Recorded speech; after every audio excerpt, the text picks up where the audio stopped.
I'm going to talk about all the virus variants that have been in the news.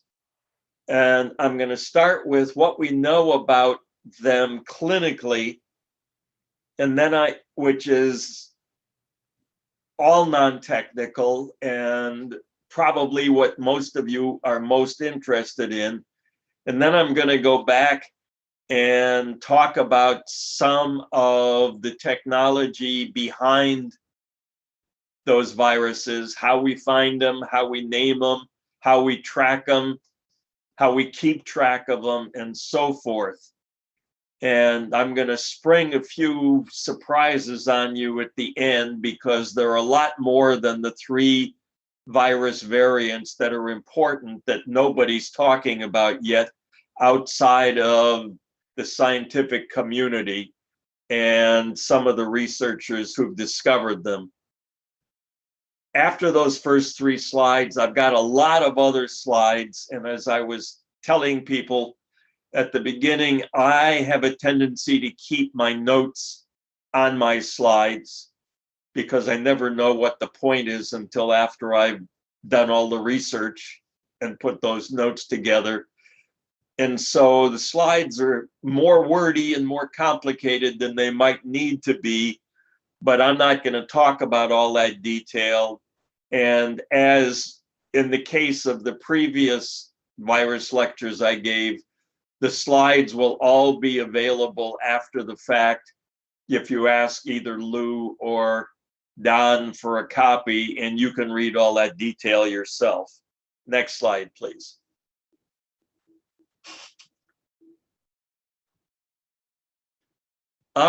You skipped one somehow, Lou.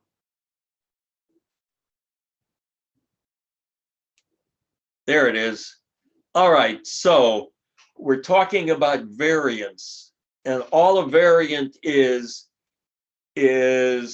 the COVID virus that has a lot of characteristic mutations in it. And there are millions of them in circulation because every time there's a mutation somewhere, that creates the potential for a new variant. And so the real question is, what makes the 3 variants on top, one from the UK, one from South Africa, and one from Brazil, newsworthy and scary to the medical community?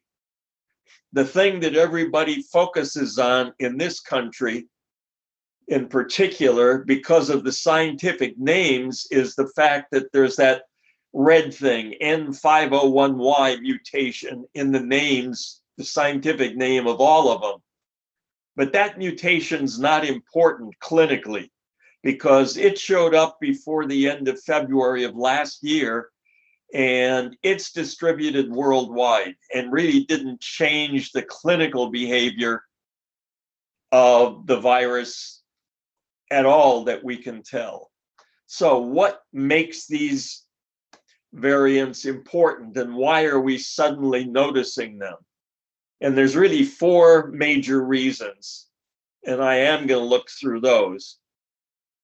The most important is that many countries around the world, in fact, probably over 100, have a very effective genome monitoring system. That means they collect samples and they sequence the genome and they look for variants. And so these 3 variants were detected very early in their countries of origin.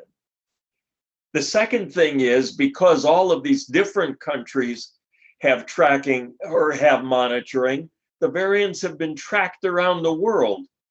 And it became obvious that they were going to be dominant. That means displacing all of the other variants that were floating around in those countries and in the rest of the world for that matter. And because they became dominant, the likelihood is they're more contagious. So that's worrisome. The third thing is that we have a tendency to worry in the United States. And as of the end of 2020, our surveillance program sucked. It ranked 42nd in the world. And so we had no idea if these variants had arrived in the US the way most other countries did. And if they had, we had no idea where they were in the country and how prevalent they were, how likely we were to get them. And then finally, we're counting on the current tests, therapeutics, and vaccines that we've developed last year. And so we need to know if all of those things still work against the variants, because if they don't, we've got problems. And as an aside, there's a little blurb at the bottom of this slide that says that the scientific community has come up with a consensus about how these kinds of variants show up. And the answer is it's natural selection at work in people called long haulers, like this Boston patient that's been well documented. He keeps going to the hospital, he gets better, he goes away, he comes back, and each time he comes back, he's got more mutations in his samples, and the mutations that occur are the ones that make the virus more able to survive from whatever treatment he got in the hospital. And so that's natural selection, and the result is pretty startling and very bad. Next slide. There we go. Nope. Skipped one again, Lou. There we go. Went back two.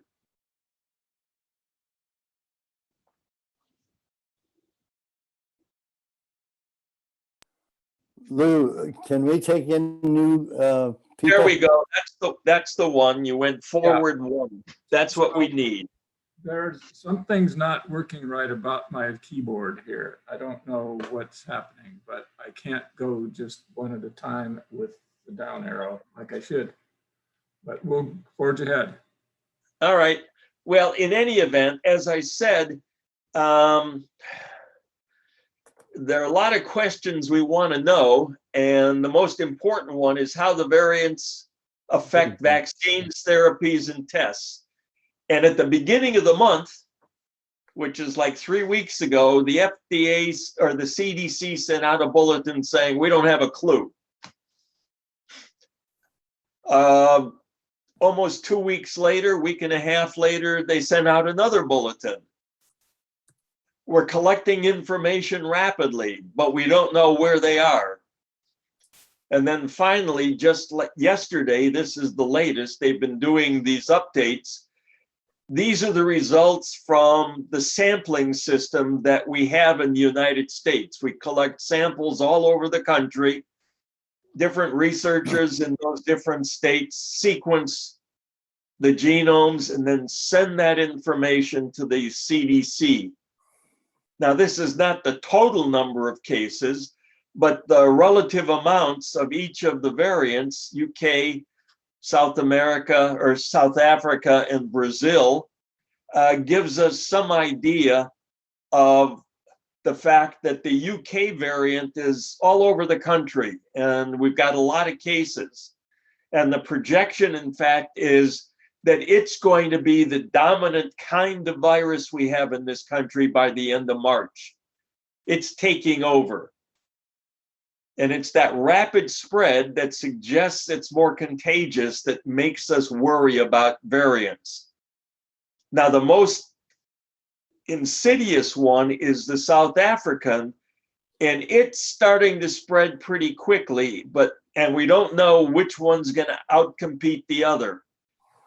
The last one is Brazil, but I didn't have room on the slide for the name, and it's traveling around the world least effectively of the three. All right, so I'm going to give short answers to the key clinical questions that the CDC posed. Do the variants spread more quickly person to person?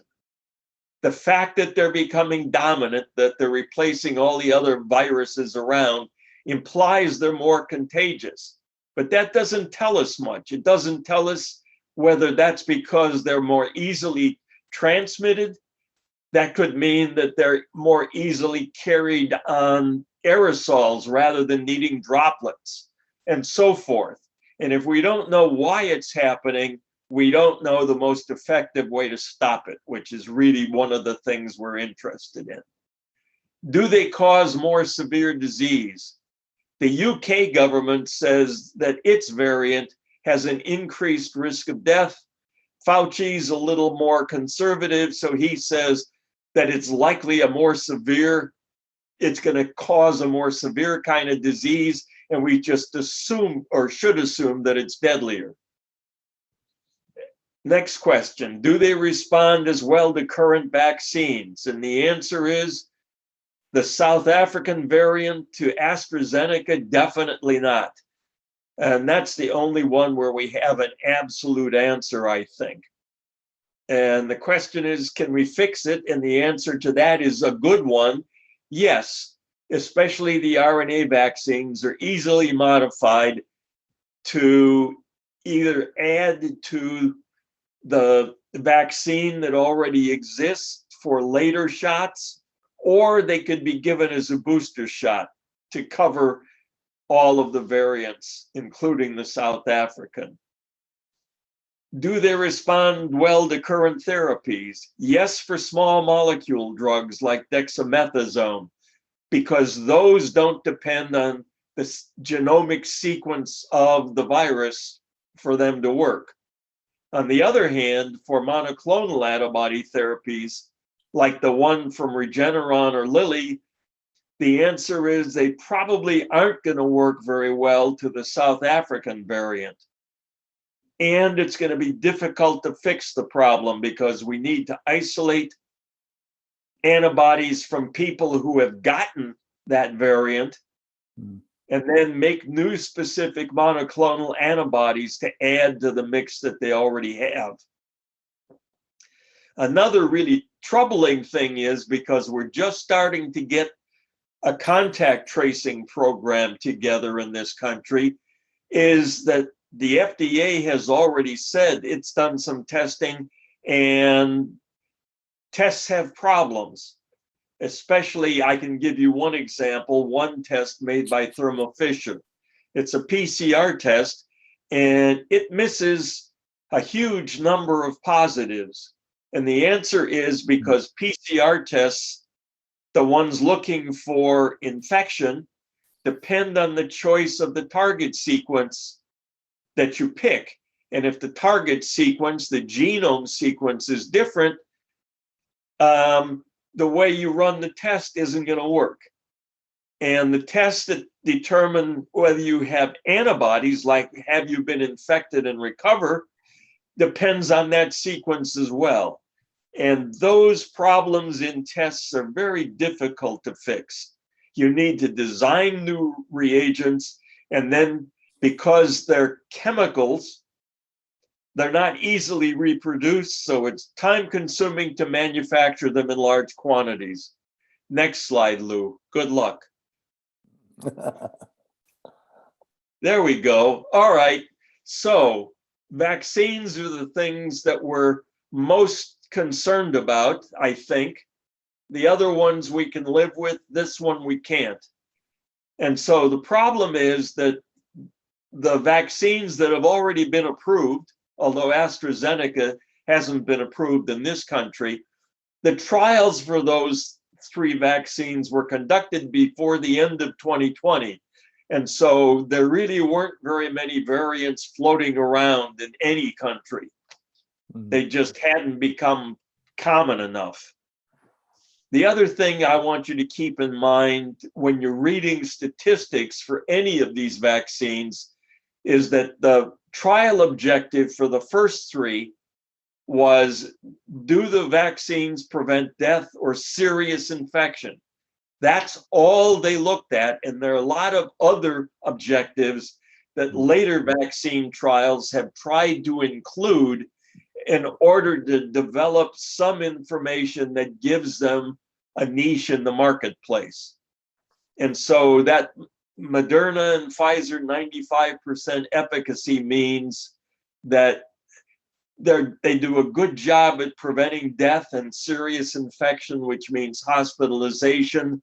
But we don't know if it stops people from getting the infection in the first place, or if it stops people from getting just mild symptoms that don't require hospitalization. So Pfizer and Moderna in particular said, well, we want to keep our vaccines on the market and we can't do new clinical studies. That would take forever. So they did some lab experiments. And Pfizer doesn't seem to have much of a problem against the South African variant, but Moderna had a 6-fold drop against the South African one. It's really hard to translate that into this. What does that mean about the efficacy? Is it still 95%, or is it suddenly dropped to 5%, or is it somewhere in between? And we don't know what the experiment really means. AstraZeneca actually went back and did a couple of small studies in the UK and South Africa, because those are going to be two of their biggest vaccine markets. And so the study that they did in the UK had a different endpoint. They were looking at any symptomatic infections, and it was still 75% effective. But when they did the study in South Africa, the effectiveness of the vaccine suddenly dropped from about 90% overall that it had in the old days before the variants, and suddenly it was 22%. Terrible effect. And so South Africa's decided not to approve that vaccine in their country, and that was one of the major markets for AstraZeneca, all of the former English colonies. All right, so J&J, when I made the slide, it said the trials were still under review. But the thing to remember about those later vaccines is that all of the trials were conducted, at least in part, after November, when the variant started to become significant in the population. And so J&J still has pretty good statistics, but you can see that there's a drop-off in the South American variant effectiveness versus the one in the US.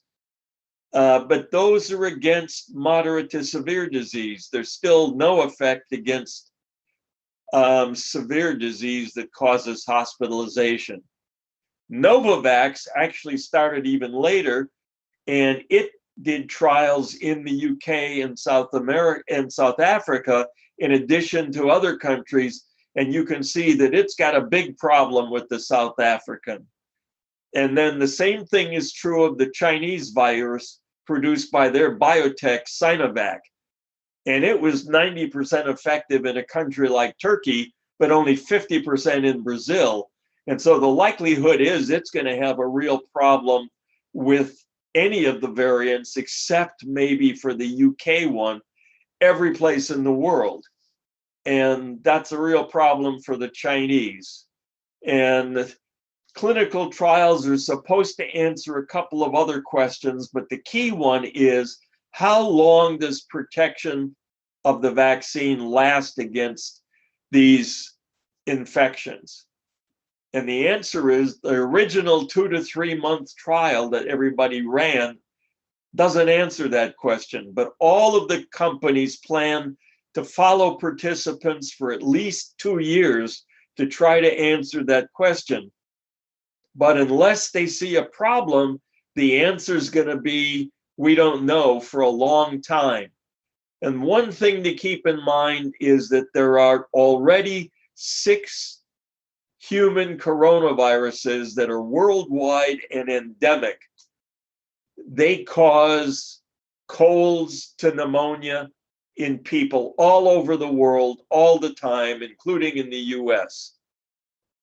People develop antibodies against them when they recover, but those antibodies usually fade for within 6 months to 2 years, depending on the person. So that doesn't bode well for a really long, interval of protection. And another one that we're worried about, especially because of the South African variant being so different, can people who've recovered from infection and have these antibodies in circulation, can they still get infected? And the answer is there have been less than 100 confirmed anecdotal reports of reinfection anywhere in the world.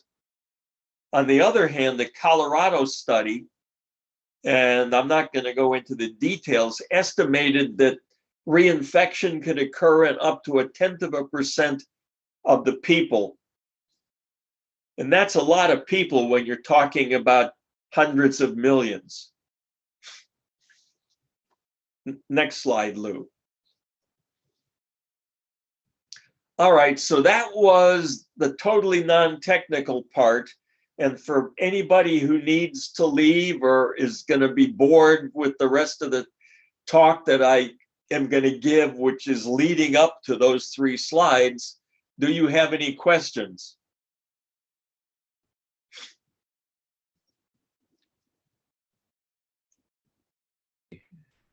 I unmuted. Keith Lofstrom here. I'm wondering, I read in the New York Times about another variant in California. I'm not sure whether it's another variant or bad reporting.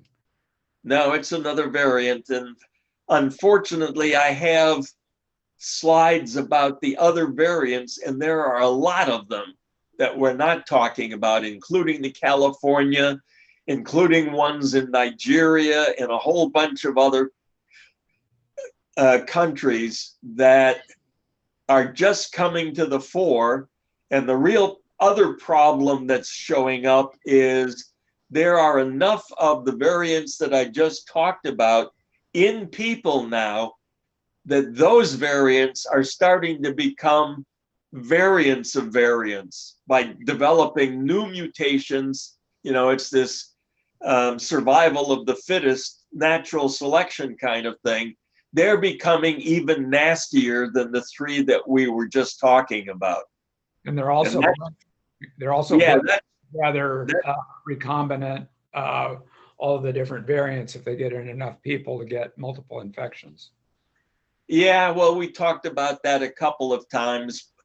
I still don't think that it's possible, but that doesn't seem to be the major mechanism where all of this happens. It seems to be in people who get infected and stay sick for a long time, which gives the virus pressure to survive.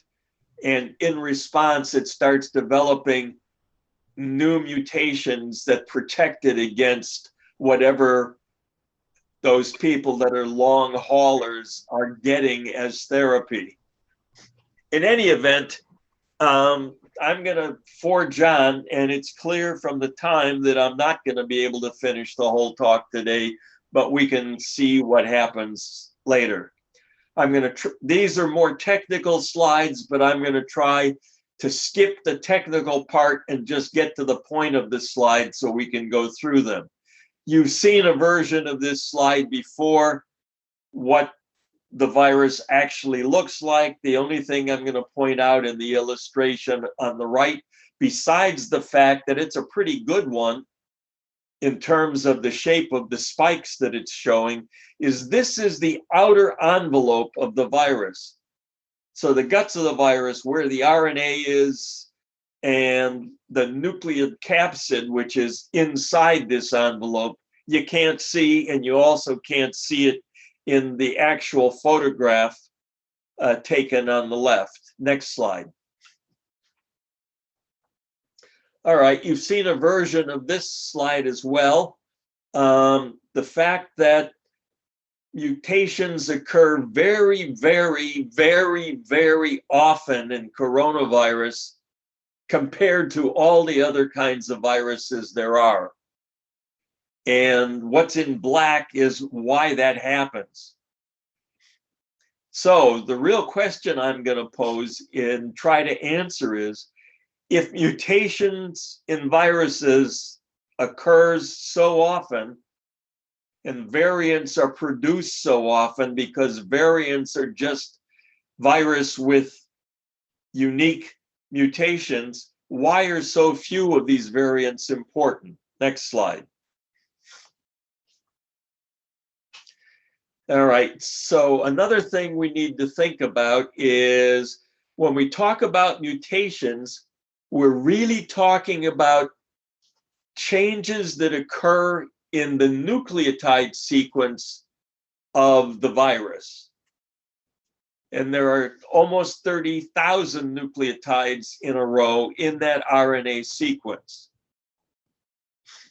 Now, the bottom of the slide shows all of the machinery that's needed to produce the little s, the little m, the little n, and the little e, which are the proteins that make up the virus, the new virus copy, and all the rest of that stuff is the mechanism needed to put the virus together after it reproduces in one of our cells, which is the way it keeps spreading. So most of those mutations in all of that other stuff, like in an mRNA, you change the mRNA, it's not going to work anymore in putting the virus together, and the virus dies. And most of the other mutations provide no real survival advantage for this new mutation variant. And so we never notice them, and they probably die out when a better mutation comes along. And it's only once in a while that a mutation occurs that actually gives the variant an advantage. And even then, as I talked about earlier, the variant might never get noticed because it really doesn't change the clinical presentation of that variant in terms of the disease. Next slide. All right, so the confusing thing about a lot of this is that nucleotide sequence translate into a sequence of almost 10,000 amino acids. And that's because each group of nucleotides, in threes, translates into one amino acid by way of all that machinery I showed on the previous slide.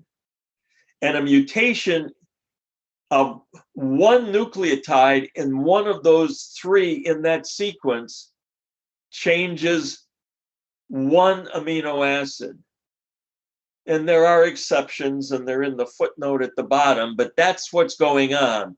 And the problem we're going to run into is that the mutation is occurring in the nucleotides, but we're going to talk about the amino acids as if the changes in those are the mutations. And the world does a lot of that, even in the scientific literature. And we use those mutation types interchangeably, even though we shouldn't, and they can make a difference. All right, so the next thing I'm going to talk about is the spike protein. That S in the bottom part is that thing that sticks out, and as most of you know, or might know already, that's the thing that starts infection. That's the thing that the virus uses to stick to one of our cells and start the infection process. Now, it's only about 1,300 amino acids long out of that 10,000 amino acids in total. But it turns out, and this is one of the things that I'm going to point out, which again isn't normally discussed, is that the changes that matter, the ones we're likely to see and give that COVID mutation an advantage, occur in very much shorter segments within that sequence of amino acids that make up the spike protein. Next slide. All right, so the first of those little short sequences is something called the receptor binding domain. And that's the the key to step one in the infection. And I've showed a version of this slide in my previous virus talks, but the thing that I want to point out is that the business end of the virus sticking to a cell is that little pink end part called the receptor binding domain. It's the thing that binds to the receptor on our cell. And it's only 50 amino acids long out of that almost 1,800 amino acids of the spike itself. And that's what determines the affinity, the strength of the binding between the virus and our cells. Next slide. All right. Now this gets a little messy, but the interesting part is at the bottom of the figures. The spike protein is 3 almost identical chains all winding around each other. And that's what produces that triangular shape that is in the illustration. And as I said, it's a pretty good one. So the spike protein is that whole spaghetti mess on the left. The next panel over shows the black region at the top, and that's actually what the receptor binding domain looks like, that little sequence of 50 amino acids in a row. And then inside that black region, there's a little tiny loop of peptides, 9 amino acids long, at the very tip of the RBD, and that's the key to, after the cell binds, does it enter the cell or not, and how efficiently does it do it? So again, cell entry is the second step in infection, and it's that little tiny peptide, 9 amino acids long, that's the key. You get a mutation in that sequence, all hell could break loose. Next slide. All right, so this is what cell entry looks like. It's very complicated. I've actually simplified it in the 4 steps up at the top. The key is what's called the S1, S2 cleavage site. And the S1, S2 cleavage site has a little tiny sequence of 4 amino acids in it called the PCS, the polybasic cleavage site for furin.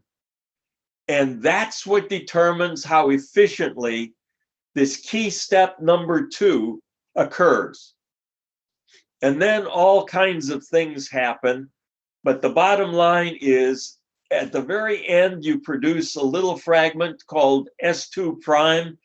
And that fragment triggers and facilitates cell membrane fusion, the thing in the second panel from the left, where the membrane of the cell and the membrane of the virus become one, and that allows the inside, the capsid with the RNA, to get released. The capsid breaks and gets released into the cell mechanism for reproduction, and that's what promotes infection. And the real key is shown in the little cartoon. That's not a little guy lying down on the job. That's what happens after the spike is cut at that S1, S2 site and contorts itself into a shape that actually looks pretty similar to the little cartoon. Next slide. So all of that's available on the slide if you want to take a look.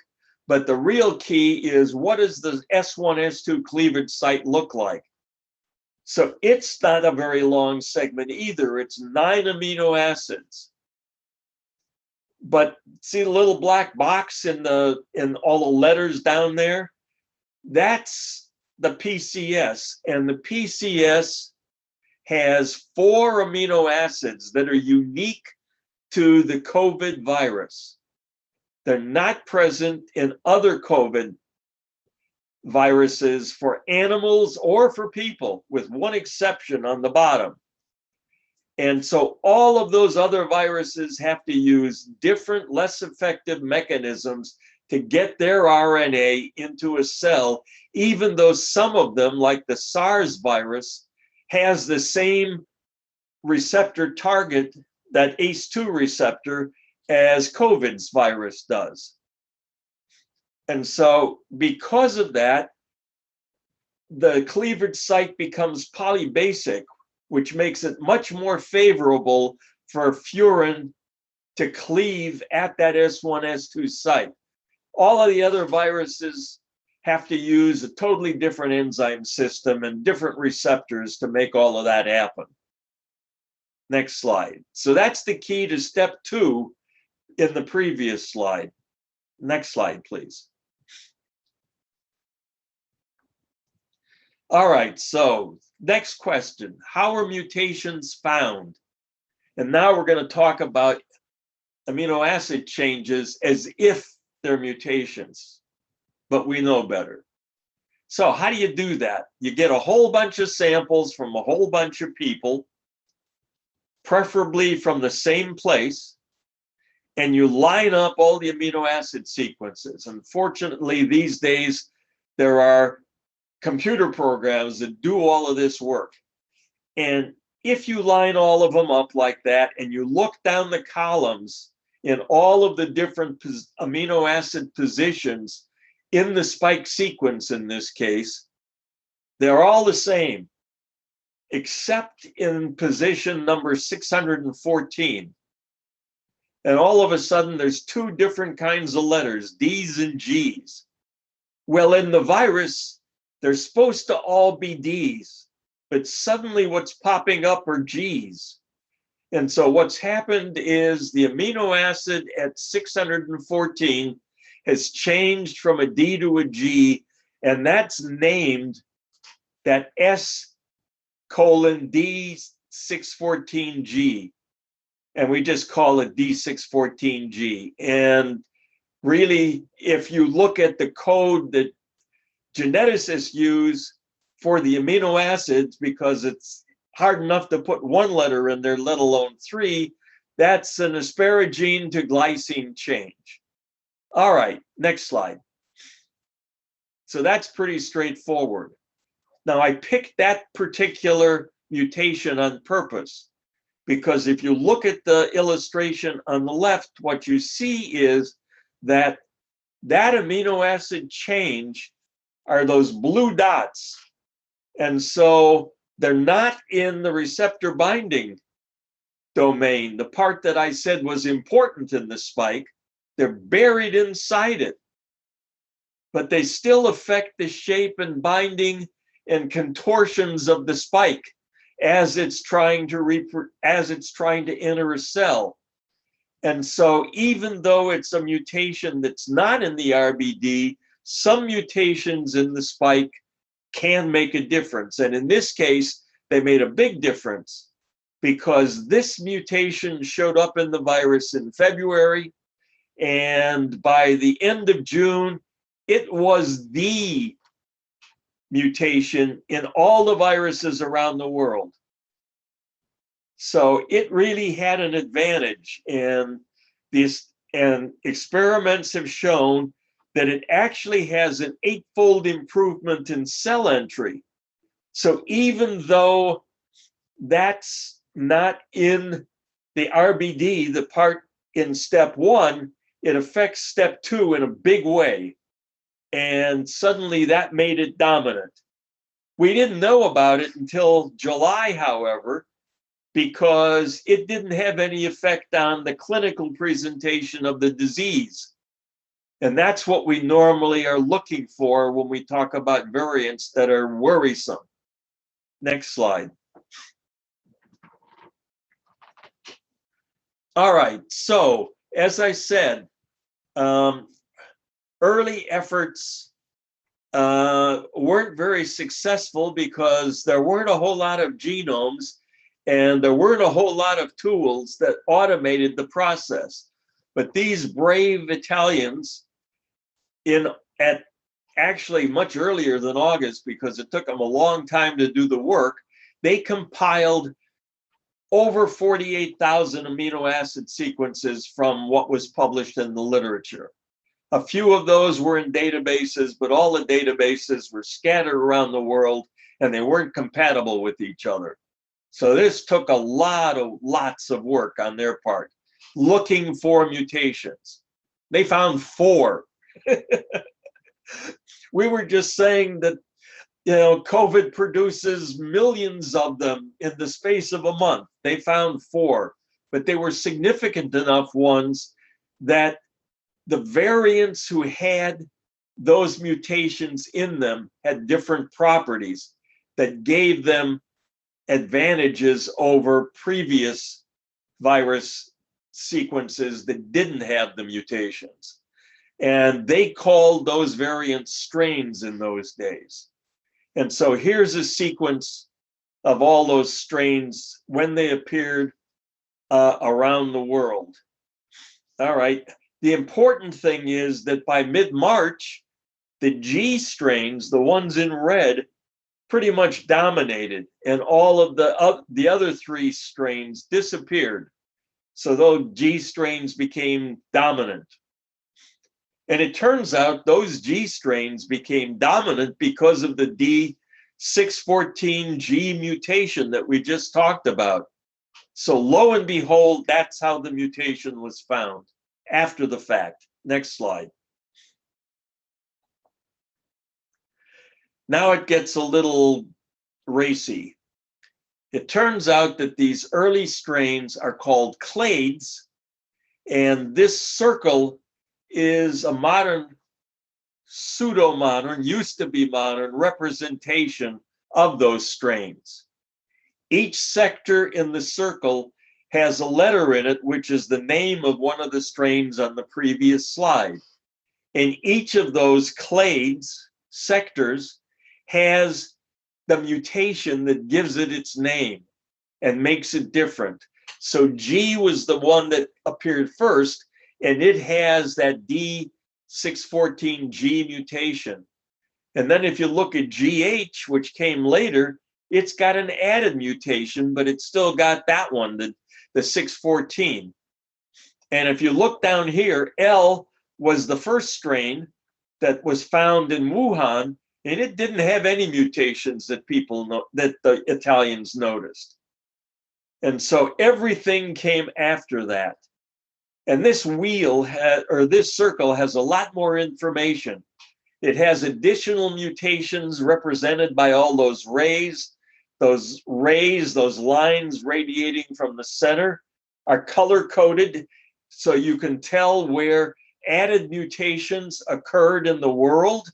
And because of the size of the inside circle, you can tell when those mutations were added to the original clade, the original mutation that represented that sector. Next slide. All right, so what's in a name? And now I've used 2 names, and I'm going to add another one very quickly: variant, clade, and lineage.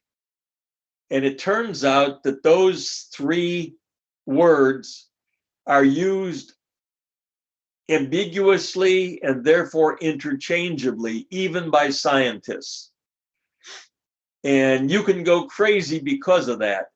And so names were a major topic at an international meeting in January by the WHO, trying to figure out what should we call what variant. And the answer was, we can't decide.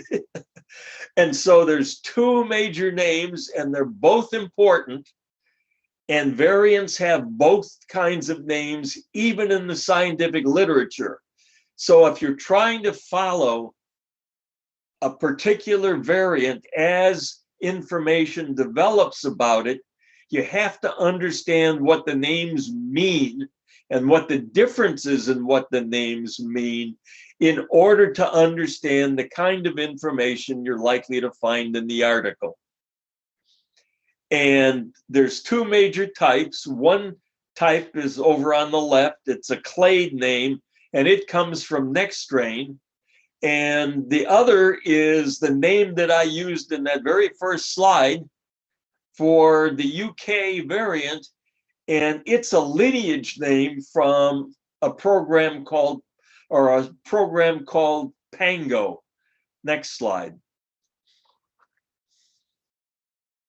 So what's next strain? It's a generalized naming method that was developed in December of 2018, but it was adapted for COVID in early 2020.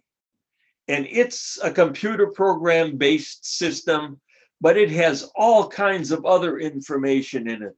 It's almost a go-to site, the one that I've listed there, as far as getting information about the latest in everything scientific about COVID variants, but also it has situation reports and links to all sorts of other sites that might have useful information if you're trying to track something down.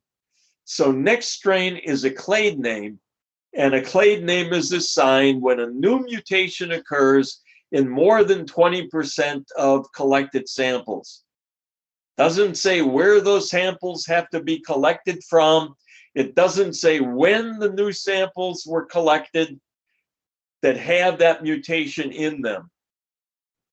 All right, but it does have a purpose. It reflects and can be used to track the spread of a new mutation like that G614 one that we were just talking about. Now, to complicate matters, all of the naming parts that were proposed and adapted in early 2020 now have just been revised in 2021. And so this complicated clade name on the left, this 20B now becomes 20I, but the rest of it stays the same. And that's the next strain name for the UK variant. Now, as I said, next strain is very powerful, even though that name looks awful. Next slide. People have seen the little figure on the left part of this slide, and it shows a whole bunch of lines representing mutations that occurred in the virus from the very beginning to about the middle of March, or February rather. Now, the panel on the right shows all of the different clades up there, the next strain clades that were early on, and how they developed and how you can follow names, which includes particular mutations in them. And you can see all of these early clades that developed and are going strong as of October. That's pretty messy, however, so that doesn't provide a whole lot of information. But this, next slide,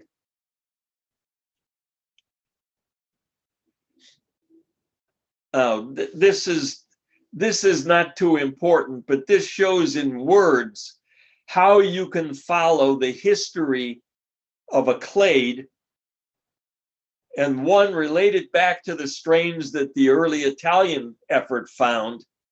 And you can follow where those strains went by following the clades into all of these different countries in Europe. And you can see the origin and the follow-up for the Italian infection that started Europe off on a bad path. And then you can follow the next one that occurred about a month and a half later in Spain. And it turns out that the first one spread the most of Europe from Italy, and then the second one spread to the rest of Europe from Spain after the travel bans were lifted in the various countries in the middle of 2020. And then the one that's scariest of all is the one that happened in France. You can see that in mid-February, a clade infected France, a different a different clade than the other two countries in Europe.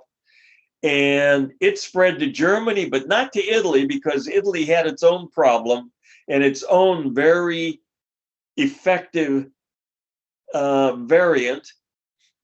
But it rapidly, this new clade came along at the end of July and rapidly replaced strain GH. And somebody asked me about other variants from other countries. Now, this variant was first identified in Marseille, and it was the fourth one that particular researcher in Marseille identified that developed into clade status. And tracing back where the mutations in that variant may have originated, it turns out that they probably came from a Denmark variant called Mink Cluster 5. And that's one of the ones that should scare the bejesus out of you, Mink Cluster 5. And I'll get to that, but it's going to be later.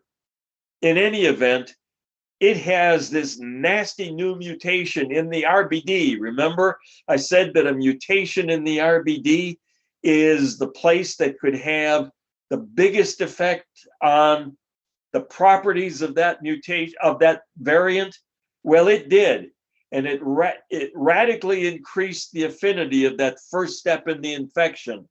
And so that clade spread around the globe, and it's everywhere, big time, carrying that particular mutation with it. And once a mutation like that gets into a population,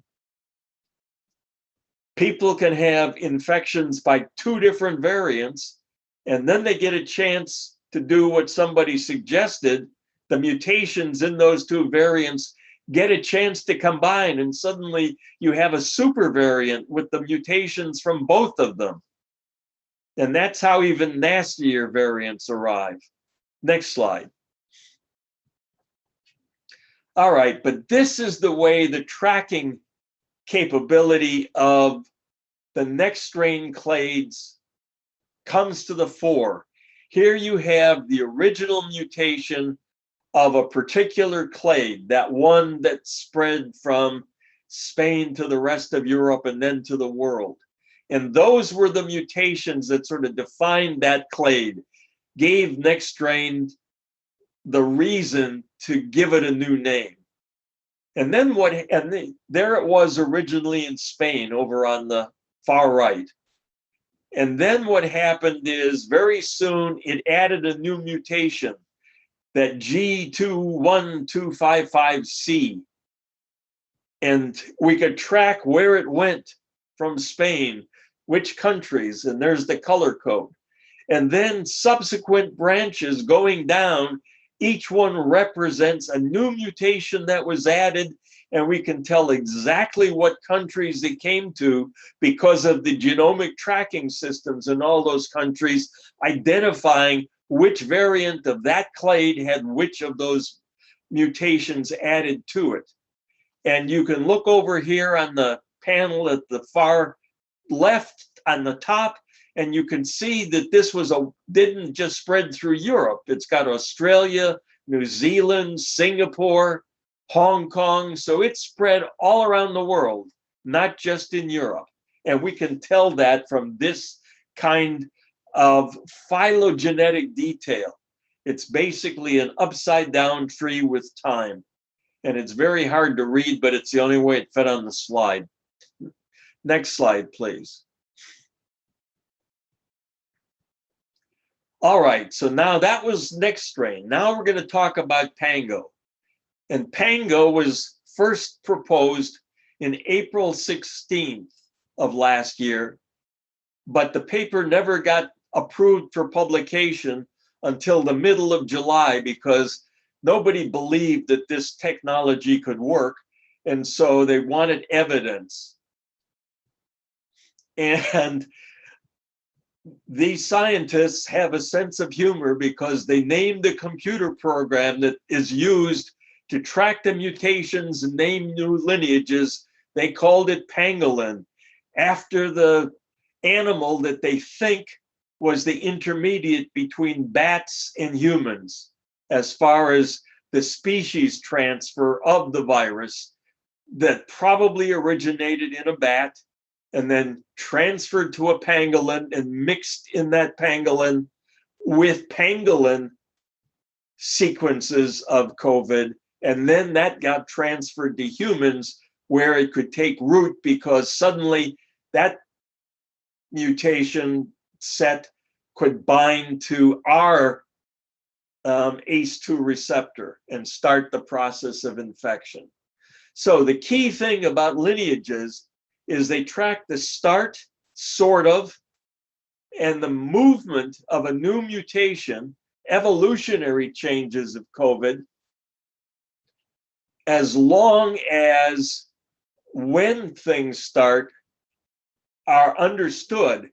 You have to have 20% or a significant amount of genomic sequences. Doesn't matter.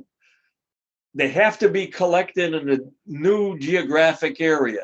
So you collect a whole bunch of samples in Oregon and you sequence them. And all of a sudden you see that they've got a new mutation. And you know that any variant that's in Oregon is going to start traveling all over the country. And so a new name, a lineage is assigned, and the authors of this paper, in order to get it published, used essentially the same 48,000 plus genomic sequences as the Italians, but because the definition of lineage is different, they were able to find over 90 lineages or define over 90 lineages, while the Italians could only find 6 because they had a different definition of what was important. And so you have to understand these definitions and the various terms in order to equate one set of information in one paper with another set of information in another paper that might have been looking for totally different things. Now, the interesting thing about lineages is we started with only 2, A and B. They were both based on samples from Wuhan. The A is the highest homology to bats, and therefore we assume that that genome sequence was the most similar to the original human virus, because by the time we got samples from Wuhan, mutations had already started. The other one is lineage B, and they look a lot like the samples from lineage A, except we can see that they have 2 unique mutations at 2 specific places in the amino acid stream, one early and one late. And those are called defining mutations in Pango. Now, when a new mutation is added, a unique one, and becomes a branch of the original clade, you add a number to the name. And now it's, instead of a B, it's a B.1. Next slide. And that kind of thing is important, as I'll show you in a second on the next slide, Lou. All right, so now, too far. One back, please. All right, so these are the lineages of the early strains, and on the left, you can see the one-to-one correspond. Went back again by accident. Forward one. On the left, you can see the relationship between those early Italian strains and the early lineages. And in this chart, you can see the defining mutations for those lineages. And you can see that B has those 2 defining mutations that I was talking about in the previous slide that tell the difference between B and A. Now, there can be lots of other mutations in B and A, but it's those initial mutations that are unique to B that you can't find in A. And so that defines the difference. And then if you look at B2, it's got the added mutations that are unique to that variant or that strain or that lineage, and those are added to the original mutations in B. And pretty soon, as you start adding mutations and you start defining new lineages, you can understand why you need to have a very sophisticated computer program to keep track of all of this. Now, the other thing to keep in mind is that all of these mutations are the defining mutations for the different lineages. But as I said, the lineage usually has many, many, many other new mutations, especially by the time it gets to a lineage like B.1.11 or 177. All right. And in particular, that's clade 20A.EU1 that we saw in Spain. And so this is just a list of the new mutations in the spike protein that we find when we look at that particular clade. And this doesn't count all of the mutations in the spike protein, just the new ones, because we're not keeping track of all the mutations that occurred in B1, for example, and there were a lot of them. Next slide. Now, what good does all of this do? Well, you can generate a phylogenetic chart like we did in Next Strain, but these are pretty useless because they get too complicated too fast, because we're trying to keep track of nucleotide changes. I hope I wrote that right. Probably didn't. Yeah, I did. I just couldn't see it. All right. And it gets really, really complicated to keep track of all of the changes after the first couple of early lineages. But what we can see is that over here on the left are all of the early lineages that died out, all of the A's and most of the B's, except for B1, which is the lineage that survived on the right side. All right, so even though there were names and mutation references and all the rest of it for the A's and these other B's, they're gone. But you can see what happened to the B1s. Suddenly there's all these branches and the B1s go crazy. And so we end up with a B1.177. That says it was the 177th branch off of the B1 lineage. That's a lot of branches. Next slide. It gets even worse because this is a lineage chart, and it's only a part lineage, because you can see I skipped a bunch of names of lineages, both in the A's and the B's, and I didn't even bother to look at the branches in the A's like I did in the B's. And I wanted to point out a couple things, and Barbara, you'll be interested, because what it shows is that by 217, not when it happened, but by 217, 5% of the A2 lineage showed up in Panama because it's the Spanish lineage, and it came from Spain on the back of some infected traveler. Thank you, Steve. But 3 days later, you had A.2.4 lineage, which means that a whole bunch of new mutations got mixed in with it. And suddenly 90% of the samples that you found in Panama were this new lineage. And that gives you some idea of how quickly a lineage can branch and mutations can accumulate. The other thing I wanted to show you is that you can see A3 and A4 in this chart.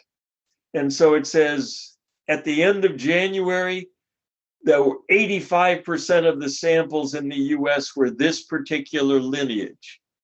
All that means is they contained a combination of those mutations. There were other samples with other lineages in the USA. But the important thing is that 6 weeks later, all of a sudden, the samples in the USA had a totally different combination. Not in addition to the mutations, but a totally different combination. That said, A4 came somewhere else into the USA and took over. So even though this chart is partial and complicated, if you understand it, and all of these mutations, every damn single one of them is listed in NextStrain or in Pango in a big data set. You can find all of this information. For example, this particular A7, 100% of it was found in India. Just like right at the very beginning, A1, the first branch off of the Wuhan samples, showed up in the United States, specifically in the state of Washington. And 82% of the samples found in Washington by this date were this combination of mutations. And there was some of it in Canada, but it came to Washington first. And we know that from the way the first death occurred in Washington and all the rest of it, because Washington, even early on, had a great tracking system for and testing for genomic sequences.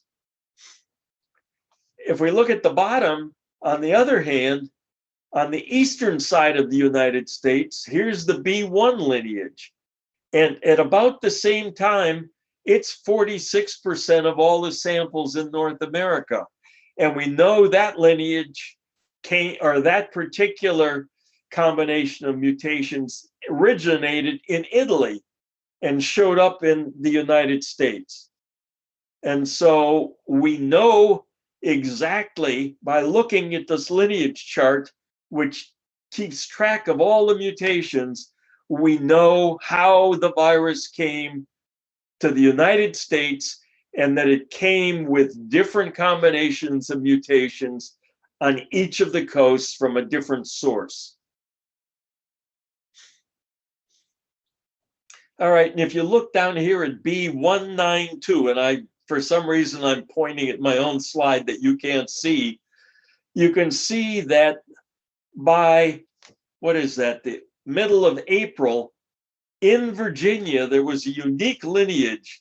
100% of the samples that were taken in Virginia at that time had that combination of mutations. And even though this was basically a European lineage, the B11, and existed in United Kingdom, you can see Scotland had its own set of mutations, its own lineage. And it just goes on and on. And now we get down to B177. That is the UK variant. And so if you took samples on 3.7, is that the UK variant? No, there's a number missing, I think. In any event, that was a mutation that came from Spain to the UK. Sorry, I get confused. The numbers get complicated. Next slide. All right, so now let's talk about the specific variants that I started the talk with. The UK variant began in Kent, England, and so it was originally the Kent variant, then it was the English variant, and now it's the UK variant because it's spread all over England, or it's spread all over the UK, all the different parts of it. The scientific name is usually given as B117 because that's the Pango, but it also goes by that funny NextStrain name, which is harder to remember even than the Pango name. And originally, if you start trying to trace back when it showed up and what people were talking about, it had that very long name that was a variant of concern. That said, it had properties clinically that we should be worried about. And that's what made it something to keep an eye on. Now, it has a whole bunch of mutations in it, 20 of them, and some deletions. And it has that N501Y mutation, which is why the next strain name has 501Y in it, and why the media focused on that name and that supposed property when it started talking about why that mutation was important. But the thing that really makes it important is it's got a new mutation right in the middle of the furin cleavage site PCS, that little tiny sequence. And so it turns out that that was a good mutation as far as the virus was concerned. It promotes virus cell entry, and as a result, it's pretty clear that there's approximately 40 to 50% higher transmissibility of that virus variant. And that's what makes us worried, and that's why that variant, now that it's come to the US, is taking over. All right, now, as I said, it's on track to be the totally dominant variant in the US by the end of March. But as somebody was asking, the UK variant was already found in the US, and it was found with 7 different mutations, significant ones, in the combination that already exists. And again, sense of humor. The various groups around the country that found it named where it was found after birds. And so it's UK variant subclade bluebird or something like that. Really crazy. But the serious part of all of that is one of those new mutations in the UK variant has already showed up in 30% of the samples in Louisiana that were collected at the end of 2020. And in the UK itself, all of these different mutations have accumulated. And so suddenly what you have are budding new lineages, each one defined by a different nucleotide change, just the way we're likely to have 7 new ones in the US. Next slide. All right, the South Africa variant. All right, and it again has a Pango name, B1351, and then it's also got a next strain name. Now, it contains 21 mutations, and the key mutation for it is E484K, because that's in the RBD, that 50 amino acid string. And it's got a whole bunch of other mutations. And another key one is in the K417N, because that's very near the place where the enzymes cut the spike so that it can do cell entry. All right, and so what happens with the South African one is originally in the lab, people found that it had a 5 to 10 time lower binding because of that mutation in the RBD to neutralizing antibodies. The antibodies that infected people had produced had no effect on stopping the variant. It went straight to the receptor in spite of them. All right, and consistently with that lab experiment, all the vaccines are reported to have at least lower effectiveness against it. On top of that, and scarier yet, the Novavax trial suggests that it's a reinfector. Even though you've had the infection and recovered, or you've had the virus, you can still get infected big time. And so that particular mutation in the RBD is called the escape mutation. And you can see why in the next line. Remember that PEP loop, that 9 amino acid sequence? Well, the mutation is not just in the RBD, it's right in the middle of the PEP sequence. And so not only does it affect RBD binding in general, it affects that unusual TMPRSS2 binding, big time. All right, and so that's what makes the South African variant scary. And even worse, that E484 mutation has now been found in the UK variant. And it's now being called a variant of concern. And that means it's gone from a variant of interest to a variant of concern, because UK investigators know that it has even nastier properties than the original UK variant that they were worried about. And they know already causes severe disease by comparison to other mutations. Now, what we don't know is if this new UK variant with this new mutation is why the UK variant is suddenly starting to cause more deaths and more severe disease.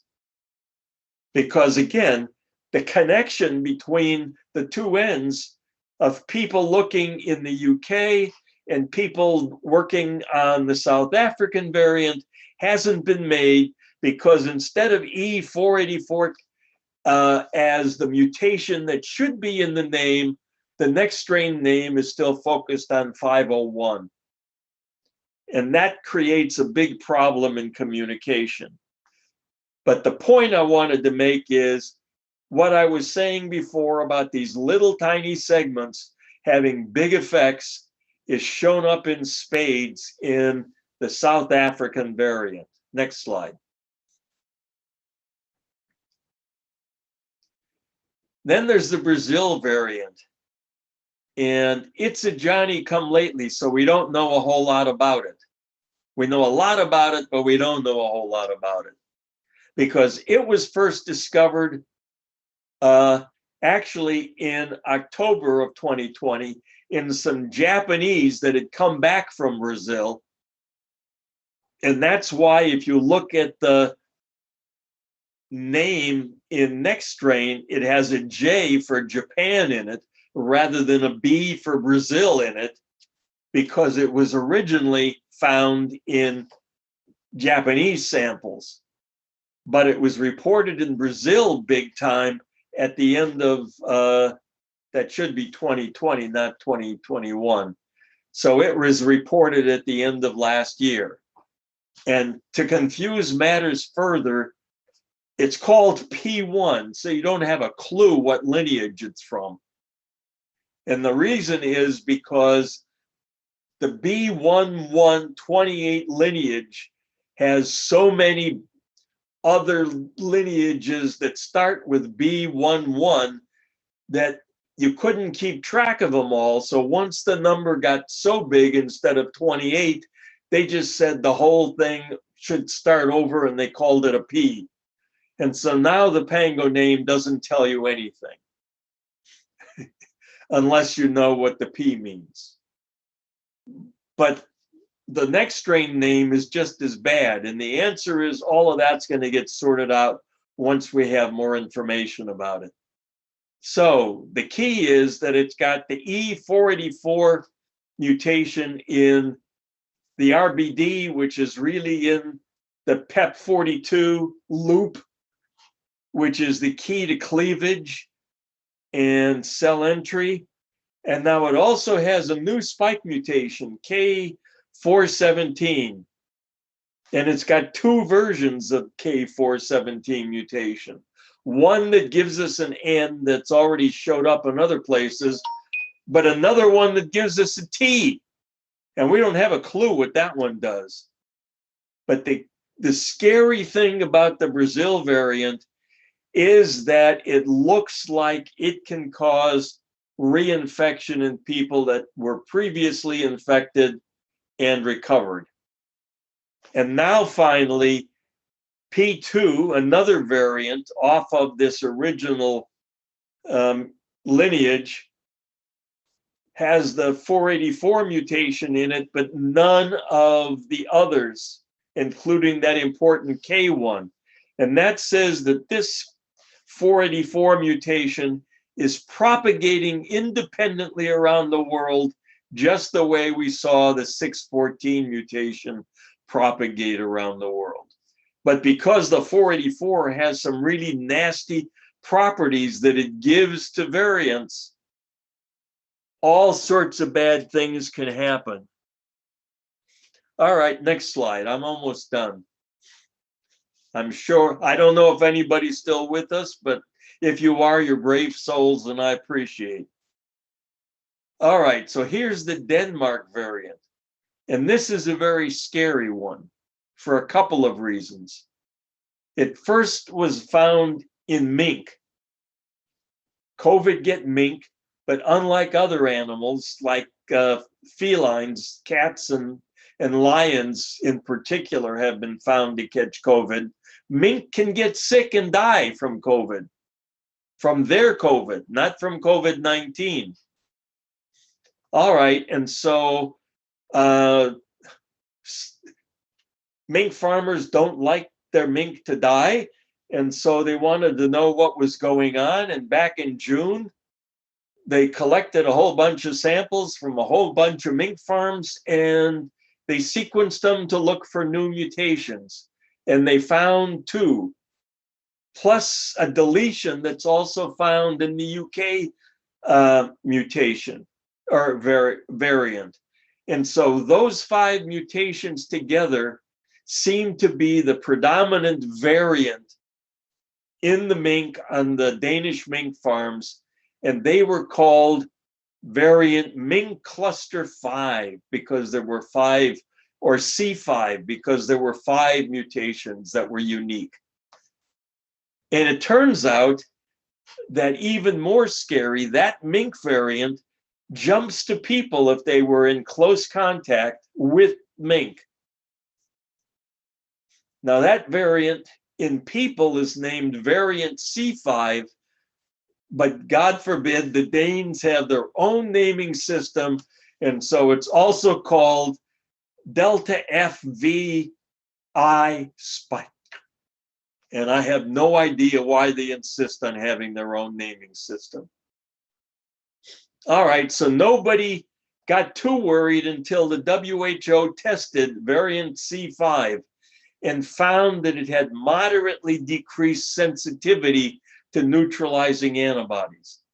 We have no idea what that means in terms of how vaccines are going to work against it, or whether it can cause reinfection or any of the other things that we worry about when we see that kind of lab effect.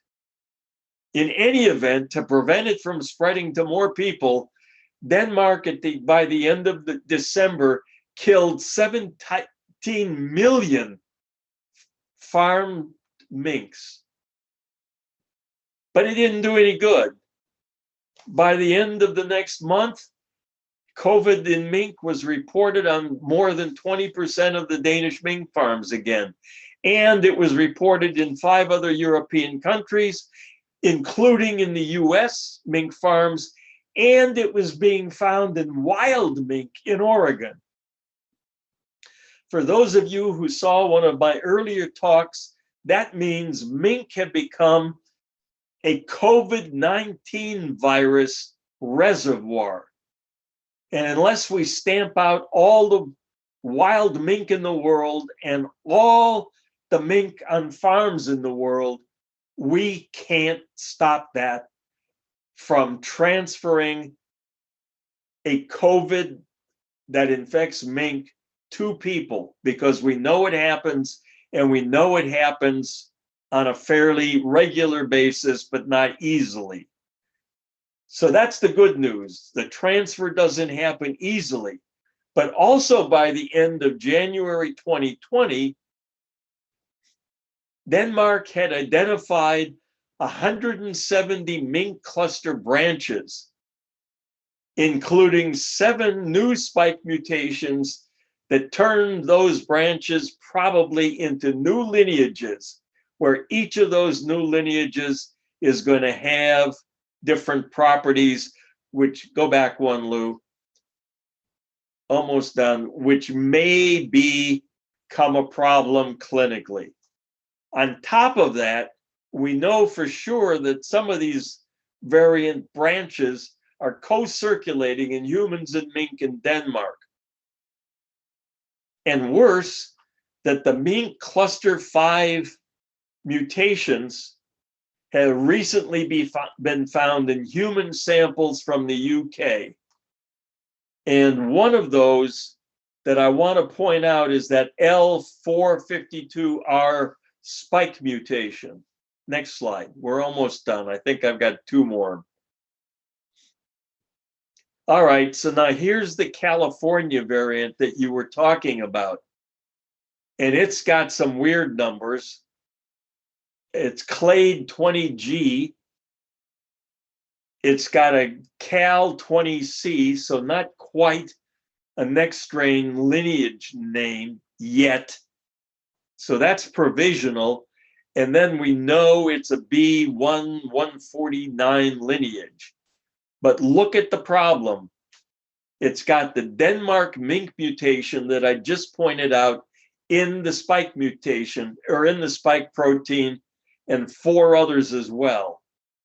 And so it was originally discovered in July of last year, but by November or by December, it was in 25% of the samples taken in Northern California.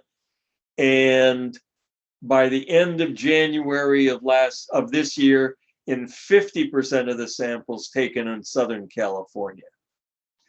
And it's got increased transmissibility because of the way it's spreading, so it's more contagious, and it's got anecdotal cases of reinfection, so this L452 may be another escape mutation, but we don't know enough about it because nobody's been studying the Denmark or now the California, except in Denmark and now in California. But what we do know is that it's now been found all over the US, not just California, and it's been detected in countries all over Europe, Asia, and also in Australia. So that L452R mutation gives that lineage legs. It gives it an advantage as far as taking over the world, and it's starting to do that. And then at the end of December, a researcher in Ohio discovered a variant that has the N501Y mutation, but very few others in the spike protein. So it was named by the researcher, and again, it's got one of these hokey names like the Cal does, because next strain doesn't agree yet that it's a real clade. And we've got no information whatsoever, because it was discovered so recently, on its properties or how widely it's spread. And I think the final slide is the next one, Lou.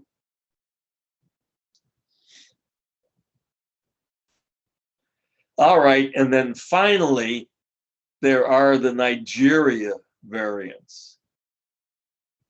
And so the first thing to know is the South African variant is dominant in Nigeria.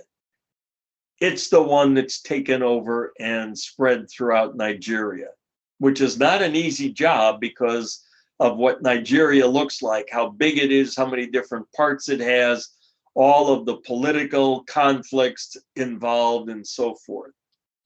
All right, what we do know about the variant is it was first sequenced in August, and even by the end of December, there was only it was only in 1% of samples. So it's got a lineage name, but it doesn't from Pango, but it doesn't have a next strain name because it hasn't reached that 20% threshold that next strain needs. What we do know is it has that nasty P681 mutation in the PCS, in that cleavage region that's important for cell entry, the second step in infection. But it's got, and that mutation is in the UK variant, but it's got none of the other 22 mutations that are present in the UK variant. It's got a whole bunch of other ones, but those haven't been listed in a paper yet, and I don't have a clue what they are. But what it does mean is, like some of those other mutations, the E whatever 484, P681 is spreading, and it will soon, like the 614 mutation, be in all the strains, all the variants all over the world. And now on top of all of that, another variant has been identified in Nigeria, and that's B525. So you have to know that the lineage for the variant called P1 in Brazil had to have a really big number before they called it a P.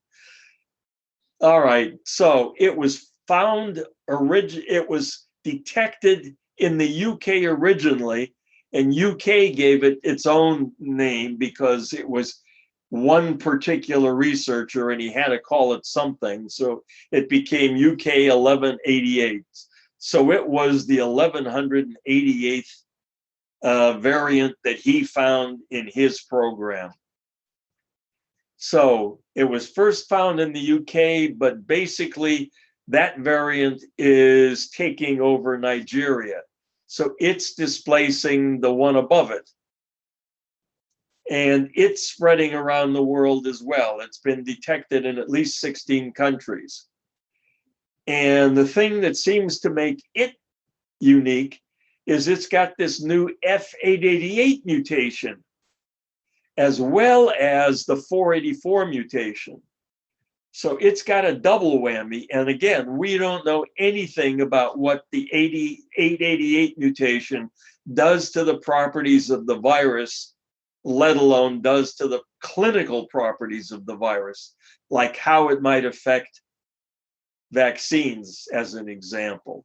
And so there's a whole hell of a lot more variants that are coming along that we are discovering because of our genomic tracking systems all over the world. And there's going to be a whole lot of problems with vaccines and therapies and tests coming along the pike, unless we can find all of these things and get COVID-19 itself under control in our country. And that's why everybody like Dr. Fauci and all the other medical experts go on TV almost constantly and say, we got to do it all by July, because that's when they assume that all of these variants, like the South African one, which really isn't penetrating very well yet, that's when they think that all of these mutations are going to have fought it out with the UK variant that's already going to be dominant by the end of March, and new ones like this Nigerian one might all of a sudden come along and start displacing the UK one or the South African one. And so, like I said, you ain't seen nothing yet. Next slide, please. And if we do that, we should go, oh, okay. I said in my blurb that I was going to talk about the origin of COVID, but I'm not gonna. I basically have prepared 4 slides. This is what we know about the origin. Next slide. This is why it matters. It's because some dummy in, I can't remember where he is, but named Quay, I don't know. He did this fantastical Bayesian analysis, and concluded that the only thing that could possibly have happened is that the COVID virus came from a lab. Now that's statistical, which he can't possibly say beyond a reasonable doubt, unless you define reasonable in a very unreasonable way, that it had to come from a laboratory. And we know for a fact, because scientists have been following SARS-CoV viruses, those turn out to be SARS-like, which includes SARS itself and MERS and COVID. We know that they have emerged before many times, and so scientists have warned, and like Bill Gates in his TED Talk in 2015 warned a little more broadly that we needed to be on the lookout for these things, and we needed to have measures to control them in place. Now, this calculation started with a bat sequence or bat sequences and pangolin sequences, and did calculations to figure out how long it would take for those sequences to turn into COVID sequence, based on a whole bunch of assumptions, depending on which of the COVID sequences you start with and where you think a mutation needs to occur, and how many mutations you think are important before you end up with a COVID variant that can infect people. Well, we know that in the two key areas, the receptor binding domain, that two other human COVIDs have figured out how to generate an RBD that will bind to the same receptor as the COVID virus. So that can happen, and it happened in the past because these are two viruses that have been around for a long time, long before anybody worried about whether they could show up in a lab or not, and before anybody knew that we had the capability to produce them in a lab. So we know that can happen in nature. And then the human HKU1 COVID, which is one that causes colds, was also identified early in 2005, and it has a PCS sequence very similar to COVID's virus.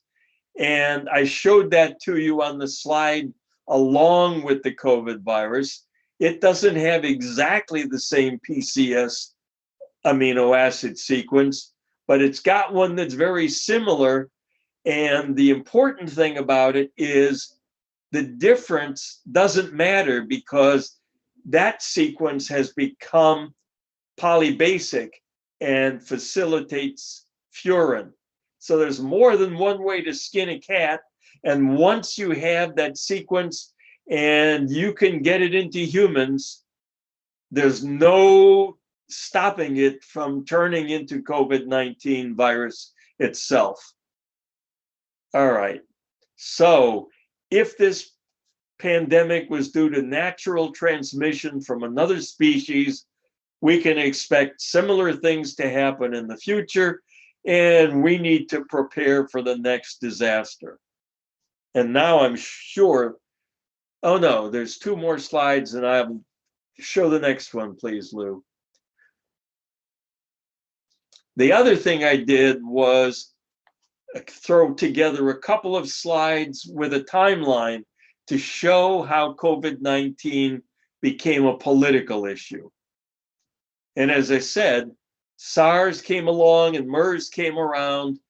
They arose naturally, we think, and we had no problem accepting that that was true. So how all of a sudden did the idea show up that COVID came from a lab?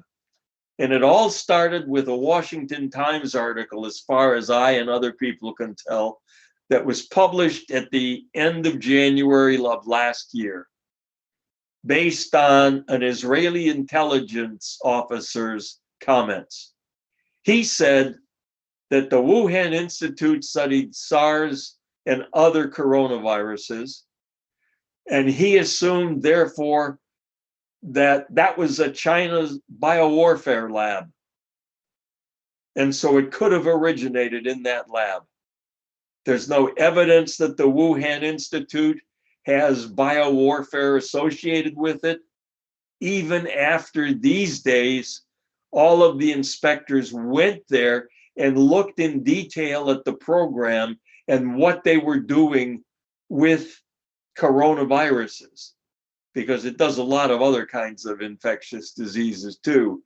And they had no indication that it had warfare implications or activities. Well, so the Washington Times publishes this random comment from this random Israeli who's a former intelligence officer. And Tom Carton of Arkansas, you remember him from the hearings that were just on TV. He picked up that idea and injected it into the GOP mainstream media, meaning he tweeted it or he did something and it got on Fox News.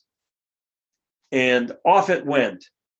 And a whole bunch of places said, no, no, no, all of the scientists say it can't have happened that way. The idea has been debunked. And Cotton comes back, a couple of weeks later and says the same thing again. And unfortunately, the scientific community originally named the COVID-19 virus as the Wuhan virus after its place of discovery, because that's standard practice in the scientific literature. Trump picked up on it and named it the China virus, and off we went. And at almost exactly the same time that those rumors were being spread, China started its own rumor saying that COVID-19 was developed in a US lab and we gave it to the Chinese. And so the propaganda war began. Now, by the end of March, the Washington Times published a retraction article saying we were wrong. We believe the scientist. It didn't come from a lab. But next slide. All right, Fox News jumped on the idea that officials inside the government are investigating whether the virus was accidentally released from a lab. Well, the only way it could have gotten in a lab is if somebody made it there. And he repeated the claim a couple of days later at a White House briefing, saying it made sense. And again, the propaganda mill turned. And then a couple days later, Cotton wrote an op-ed in the Wall Street Journal saying the Chinese have denied the possibility, but its actions tell a different story, without saying anything about what its actions were and how they could possibly make a difference. And then Trump repeats Cotton, so you can see that this is going up and back somehow. Surprise, surprise. And then Pompeo gets in the mix. And he jumps into it on ABC's This Week and says we've got enormous evidence that it came from a lab. And then Pompeo, a couple days later, again says significant. So he's backed off a little on enormous, but it's still significant. And so by the beginning of May, as if the propaganda mill weren't already churning with this idea, it started churning big time. And I didn't bother to follow anything after that because there was too much of it. All right, well, I appreciate the fact that anybody stuck with me to the end, and I have no idea how long I took, but I'm done and I'm open for questions. Thank you, Steve. I'm going to have to go. My daughter's been waiting to catch me. I'm surprised you stayed this long. Thank you, Barbara. It's Absolutely wonderful. Thank you so much. My Bye-bye. pleasure. Thank you, My Steve. pleasure. All right. Well, like I said, I'm still here. So if anybody has a question, I'll try to answer it. David, do you have a question? Yeah, go ahead. Yeah. You got to turn on your Yeah, mic. Okay, yeah. I think that the Taiwan story about how they were close to the earlier 2003 SARS epidemic and they were ready to go. And all the people in Taiwan just leaped to try to find a mask to wear. And they've hardly had any problem with the COVID-19 there in Taiwan. And I'm thinking that, in this country, we've been really lax. I mean, you just can't believe how fun-loving we are and either stupid or, whatever. But we aren't doing that. We never have been. And I think that's a big part of the problem. But everything you're saying is. Let me jump in for a second and add something to that. Yeah. And what I want to add is that Taiwan has had 0 deaths from COVID. Right. 0. Right? Now, you can blame that on the fact that it's an island and transmission of people between the mainland and Taiwan is easily cut off. But the answer is no, it can't be cut off because they've got constant trade, even though they supposedly hate each other. Uh-huh. And the flip side of that is that Hong Kong has had something under 10 deaths. And it's essentially part of mainland China, especially these days.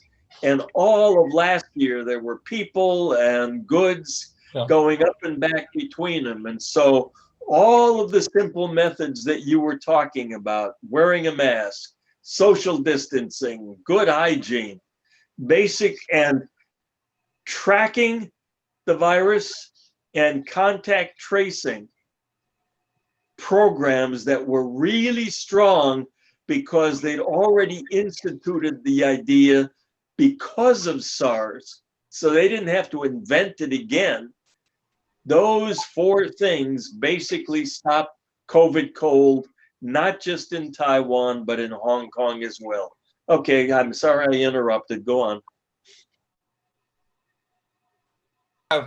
You have made a scary talk here about all these variants and how they're more transmissible. And the way my mind works, it's like there's a little mosquito in the air, and I can hear it now and then, but I know it's going to get me.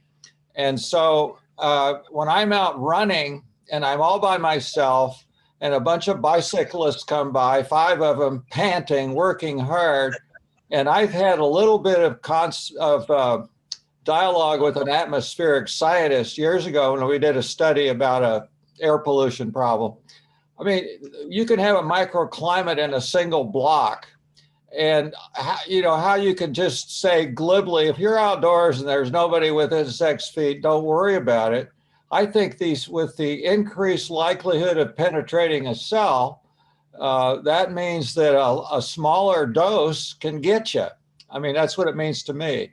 So how do you think about that? That's exactly what I think increased transmissibility is all about. And we know for sure that's what it's all about because of that mutation in that little section in the PCS, which is responsible for cell entry. And that's why I wanted people's minds to focus, not just on the spike, which is what people normally talk about, but those little tiny sequences, because those are the mutations you want to look for. And we know they're happening, and we know they're causing havoc, and we know they're causing increased transmissibility, and we know more and more of that kind of virus is happening all over the world. And so and one of the reasons it's happening is because we have so many people who have been infected all over the world, and have recovered. And every time somebody gets infected and becomes one of those long haulers that can't get rid of the virus, he becomes an evolutionary pressure on that virus to develop the kind of mutations that makes it more effective, so that even though the therapies are slowing it, the original one down, the new version of itself is more efficient and can thwart that kind of thing. And by the time that patient is recovered, he's probably infected other people, even though he's not supposed to be infective at those late stages. Once the virus is in your body and makes you a long hauler, it's not just in your lungs anymore.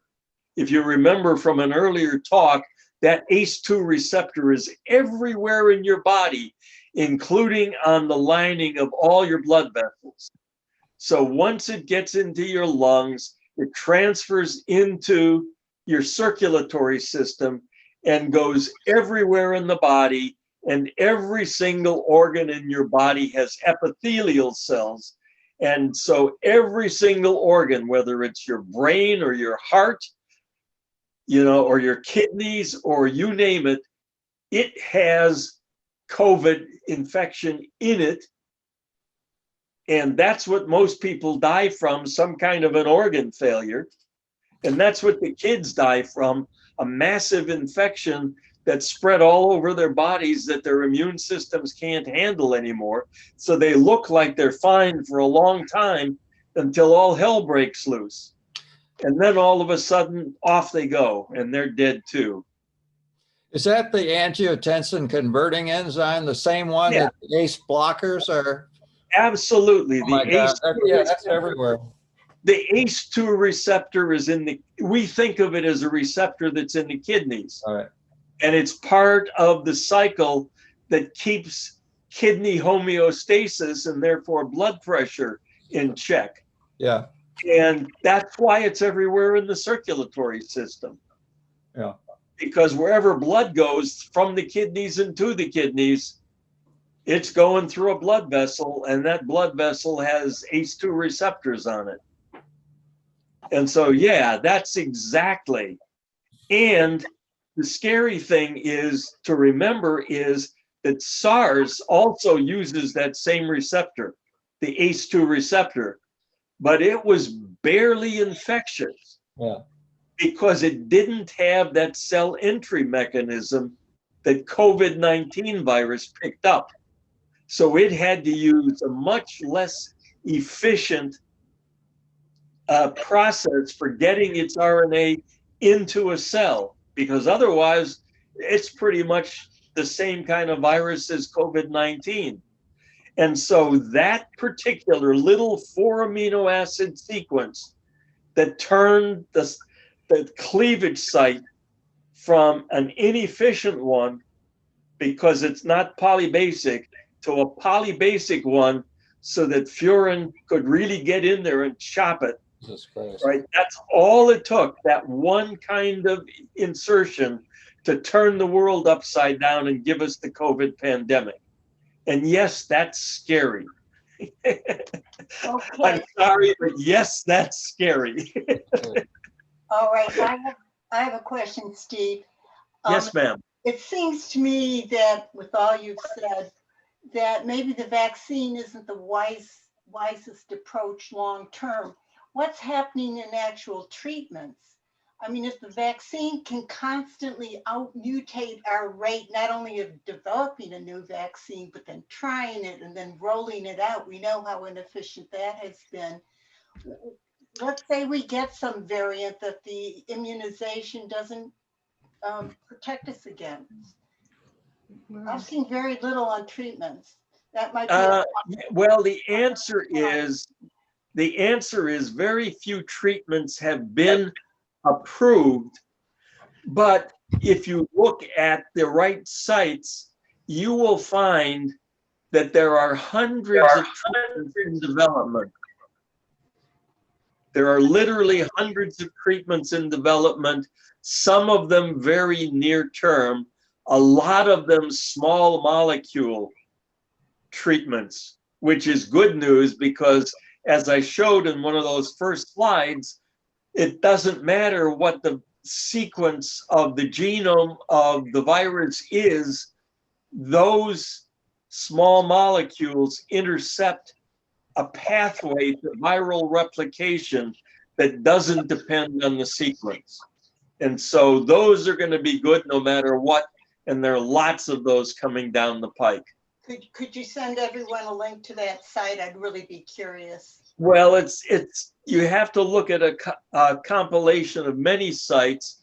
I've looked at it, but I haven't tried to put a presentation together like I did on COVID vaccines and on the early COVID mutations like I did to supplement my basic virus talk. But I can do that if people are interested and actually compile it all and give a talk about the new therapies coming along. I'd appreciate that. I'd like that. All right, well, thank you. I would be interested as well. I'm getting the feeling that yes, I might be vaccinated by the end of next month, but I'm going to be taking 4 or 5 or 6 new treatments over the course of the year while it plows through the idiots, and until all the idiots are underground, it's going to. And that's why every time you hear somebody from the CDC or somebody like Fauci or one of the medical experts, they're all telling the same story. We know these variants are coming. The best way to stop them is by stopping transmission, wear masks, social distancing, and we better get everybody vaccinated to kill the virus off as a supplement to all of our simple-minded mask-wearing methods to stop the virus transmission and get new cases down low enough where we can institute the kind of contact tracing program that we should have had right from the very beginning of the virus infection, like countries like Taiwan and Australia and New Zealand did, who stopped COVID cold. And that's really the way we can stop worrying about new variants. Yeah, They're still going to pop up, but contact tracing is going to stop them if we're good at it. Well, essentially, the United States is 50 countries with different policies. So it's going to keep spreading in states where they have museums that show people and dinosaurs coexistent. So yeah, well, and I don't know how to coordinate programs across all of those 50 states, except everybody is interested in each state, governors, legislatures, you name it, everybody in each of the 50 states is interested in getting its population vaccinated. And so you have a place like West Virginia, small population, but 70% of its population has already been vaccinated. And you have a hot spot like North Dakota, with a governor who doesn't believe in masks, but some huge percentage, like 40% of all of its population has already been vaccinated. So even the naysayers are on board with the vaccination program. Well, they are. I guess I'm saying vaccination is part of a good plan. It's maybe the center of a plan, but it's not the whole plan. No, but if you can get transmission through vaccination of everybody in the state down low enough, because it's got a small population, then you do contact tracing all around them in all the bordering states, and that stops whatever's left in North Dakota from spreading. Yeah, but it might be we're all vaccinated. Yeah, and that's why we have to work really hard at the mask wearing and all the rest of it. Right. I read that contact tracing isn't so effective when there's asymptomatic people who can spread the disease. Is that right? It's hard it's hard if you've got a lot of cases because most of them are going to be asymptomatic and you can't find them unless you test everybody. But one thing to remember is that the United States has now run enough tests that it's run 3 times as many tests now for the COVID virus as there are people in the United States. So if that testing was spread out evenly, everybody in the whole country should have been tested 3 times by now. Now, that's not the way it happens because of how uneven the testing programs have been instituted, because, as you said, it's being done state by state. And so even Northern California and Southern California have different testing programs because they just can't handle yet that amount of testing in their part of that state. It's too big. But all of those problems can eventually be solved. But again, the first time testing and contact tracing can work is if you get the number of cases down to a manageable number. Then it doesn't matter. All the people that haven't been vaccinated, all the people that have recovered from virus infection, you put them aside, and if you are looking for asymptomatic people, you test the ones that are left. And if you've done a good job, it's very few people in your population. And you've got enough testing capacity to test them all if you have to. And so asymptomatic people don't become a problem anymore. And that's the way it's done in Australia, by the way. They test every new person that comes into the country and put them in quarantine for 14 days, period. Nobody gets into the country. I don't know if anybody watched the Australian Open. All those tennis players that were coming from around the world to participate in the Aussie Open, unless they were already there for some other reason, 14 days in quarantine. That meant stuck in a hotel room and you couldn't even go out in the hall.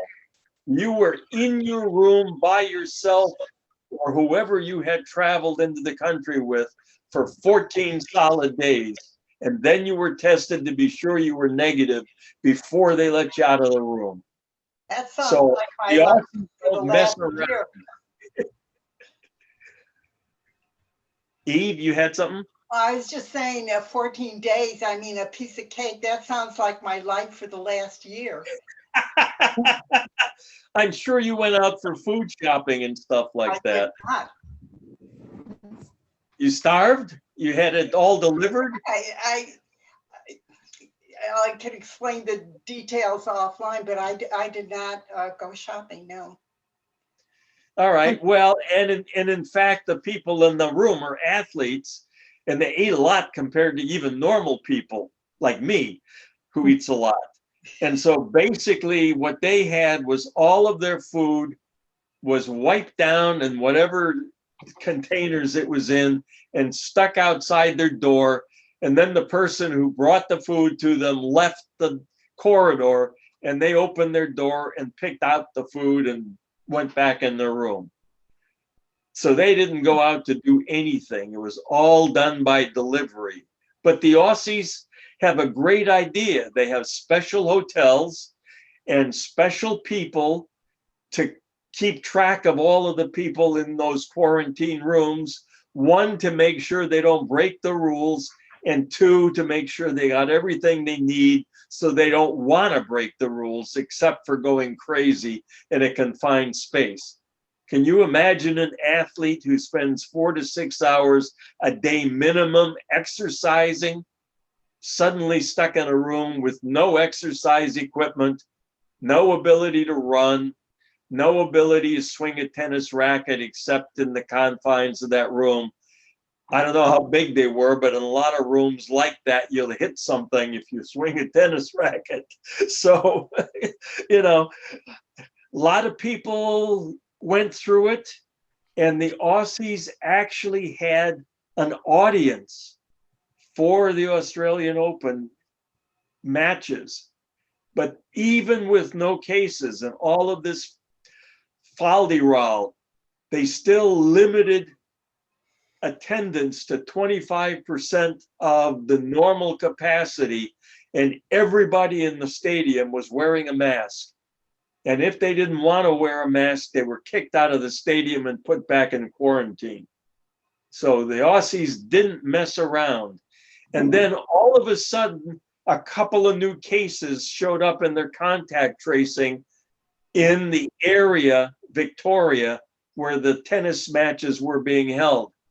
And immediately the government introduced, demanded, and got compliance with a total lockdown of everybody. Nobody could leave the house. Not confined to a room, but for 5 days until they were sure they had done all the contact tracing they needed to get that little tiny outbreak under control. But they shut down the audience for the Australian Open, which had been their pride and joy, having that audience. But they didn't care.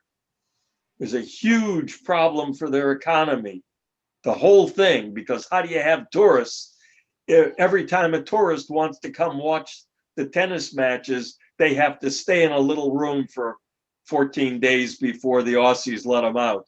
Not a whole lot of people went there. It cost them millions and millions of dollars in revenue from a tournament that's normally their bread and butter at the end of January, beginning of February for their economy, and it was gone. Anyhow, long answer for a short question. That's how they got rid of smallpox. Because they did every time they found a case, they vaccinated everybody around that case and made sure Yeah. that nobody had it to pass on to anybody else. Yeah, the only difference is the smallpox vaccine is a one-for. Yeah. You get vaccinated, you're protected forever. It's like the measles. The good news about the measles is that it's so contagious, it makes COVID-19 look like, a kindergartner by comparison, and it's somewhere postgraduate school kind of thing as far as that goes. But the vaccine's 100% effective and lasts forever. And then you've got some intermediate vaccines, like for tetanus, where the recommendation is you get a booster shot every 10 years just to be safe. And a lot of the other vaccines we get on a routine basis are like that. Boosters are recommended like 10 years or 20 years, some of them as long as 30 years. You get your shots early on in your life, and then by the time you reach, say, 50, you get shots again, because one, your immune system is getting weaker, and two, the immunity is wearing off just naturally because it's wearing off. The cells that are making the antibodies that protect you start forgetting what they should do because they've gone through so many cycles of reproduction. Anyhow, so hopefully COVID won't be like the ones we already get, and it'll at least be a 2-year cycle. But it could be like the flu where we got to get annual shots. Yeah. Who knows? I mean, that's something we have absolutely no idea. But if we get it under control and we realize that the vaccine is important, that unlike the flu, it's a lot more serious disease unless we develop the therapies that Eve is interested in.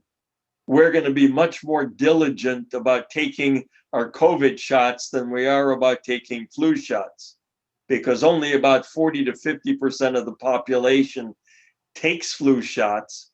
So we still get a lot of transmissibility. And that's why we've had as many as 60,000 people die from the flu. Because even though the incidence of death is very low, if enough people get it, enough people are going to die that we notice. And so the problem with the flu shot is people don't think it's that serious a disease. And for almost everybody, it's not, so they don't always bother with flu shots. If you get it, you realize how serious it is. I always Well, get it is for some people. I mean, I never take a flu shot because I know how ineffective. I mean, we're talking about 95% effectiveness for some of those early COVID vaccines. The best flu vaccines are usually only about 40 to 50% effective at stopping you from getting the flu. So it's got a very low effectiveness and very few of the population take it. So it's a double whammy, which is why we get so many cases. Hundreds of thousands of cases in the best of years, into the millions in the worst years. But wearing masks helps that too. So Well, they must be absolutely, down this year with everybody, well, a number absolutely. of people wearing masks. Yeah, and we know it. I mean, the CDC also keeps statistics on flu cases and hospitalizations and deaths, just the way it does, and by age group and race and all the rest of it, just like it's now doing for COVID-19. And so all those statistics are available on the CDC website. You can see exactly how far the numbers have dropped for the flu. I would have a question, but not to answer tonight because I think it would be long, but something to address in the future. I'm wondering how much television shows and other things that people view where they see people. I mean, I was watching All Rise and all the actors, they come in and they're wearing their masks. And then when they get close to each other, they take them off to talk. I'm just wondering how much influence that has on people misusing their masks or not using them at all. Well, And if you watch that program closely, what you will see is that there's a big plexiglass divider between those people in the courtroom before they take their masks off and the people who are doing what you say, because I love that program. People who do what you say are couples that live together already. And so they're constantly exposed in the same household, and it's no big deal for them to talk without masks when they get together, as long as nobody else is around. And so it's not, if you don't understand the program, it looks worse than it is what I'm saying. And just the fact that we have a president with some sense and follows the science and wears a mask and all those kinds of good things, in spite of all the imbeciles in the Senate who don't, right? What you see is that the country's mask wearing has improved by about 40% since the beginning of this year. So yes, examples matter on TV. And there's lots of good examples on TV, and people are recognizing that those people who wear the masks know what they're talking about and aren't spreading nonsense, even though they're from a different party and they're doing the same. So it's having an effect, a big one, fast. It's amazing. Thank you very much. I gotta go. All right. Well, like I said, I can't believe Good that job. there's still people. I can't see the number. Right. It's 7 people still in the audience, and I guess one of them is me. And it's got to be way past my bedtime. I'm usually gone by about 8 o'clock. So I'm gonna wrap it up too, unless somebody has an absolutely urgent question. And if you do, either send it to me directly or by asking Don or Lou for my email address, or ask one of them to forward it to me, and I'll be happy to reply if you give me your email address as part of that. Okay. Thank you. I found the whole thing fascinating from beginning to end, and I Absolutely. appreciate it. Okay. Well, like I said, I can't believe that there are still people here. I don't know what time it is, but my eyes. 9:30. How much? 9:30. Oh my God. Hour and a half past my bedtime. I'm going to turn off the computer. I'm going to walk Okay. away, I'm gonna go downstairs, and I'm going to die. No, don't die. Just No, Hey, don't you do never that. know. I'm old, sick. You never depart know. from consciousness for a while. Yeah, at How about least that. At Okay. least, I am wondering if, yeah. I'm wondering if someone, not necessarily tonight, but can help me with some technical stuff with Zoom. I have tried everything I can think of. I'll help you. Just hold on a sec. Let me stop the